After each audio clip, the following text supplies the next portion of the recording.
ছেলেটা দুবাই প্রবাসী আজকে মারা গেল বাপের প্রেসারের ঠেলা। ইভেন বাপের দেখেন কল করতেছে, তাও বাপে উত্তরটা কি দে, বাপের কথাগুলো শুনুন। দেখেন, আমরা রাজার পাশেই থাকি, আমরা সবাই রাজার বন্ধু, বুঝছেন?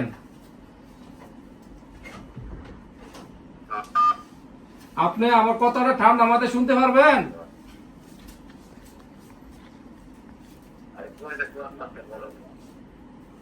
দেখেন, কথাটা কইতে খুবই কষ্ট লাগতেছে। আর রাজার সাথে কি আজকে আপনাদের কোনো কিছু ঝগড়াঝাটি হয়েছে, ঝামেলা হয়েছে রাজার সাথে?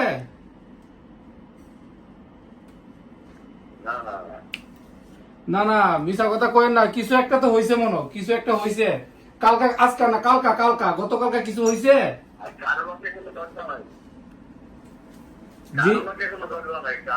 না না, দেখেন, কথাটা বলতে খুবই কষ্ট লাগতেছে।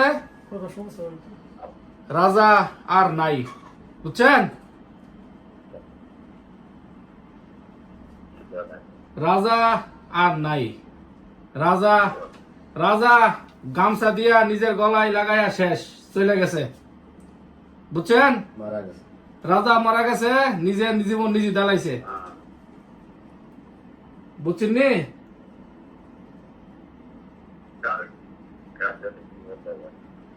আপনি আমার কথা বুঝতে পারতেছেন? রাজা আর নাই। আপনি রাজার আব্বা কথা বলতেছেন না?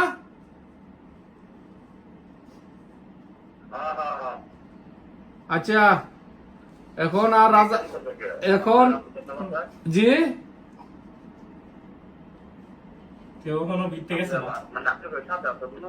না না, আমরা সাথে আসিল না, জিয়ানো কাজ করতে হিয়ানের মিদে গলার মিদে গামছা দিয়া শেষ, বুঝছেন? আজকে কখন কটার সময়, সম্ভবত সকালে হইতে পারে, দুপুরে হইতে পারে, আমরা জানতে পারছি বিকালে, বুঝছেন? সন্ধ্যার সময় জানতে পারছি।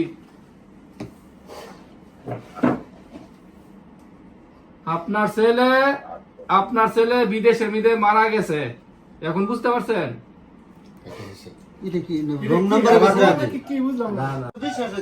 বাপের ফোন দিলাম, বাপের ফিলিংস নাই, আমরা রুমও কান্দাকাটি করতেছি, বুঝছেন? পারিবারিক ঝামেলা, টেহার কারণে এই সিটটার মধ্যে থেকে গেছে, বুঝছেন? আর কি কইতাম ভাই, এই সিটটার মধ্যে থাকিয়া 15 দিন আগে সিটটার মধ্যে থেকে গেছে ফুলাটারে। বাপের কারণে আজকে নিজের জীবনটা নিজে দিতে, আজকে বাপের ফোন করি, বাপের আবেগ নাই। 25,000 টাকা 25,500 টাকা সহালে দিছে, আজকে বিকাশে দিছে।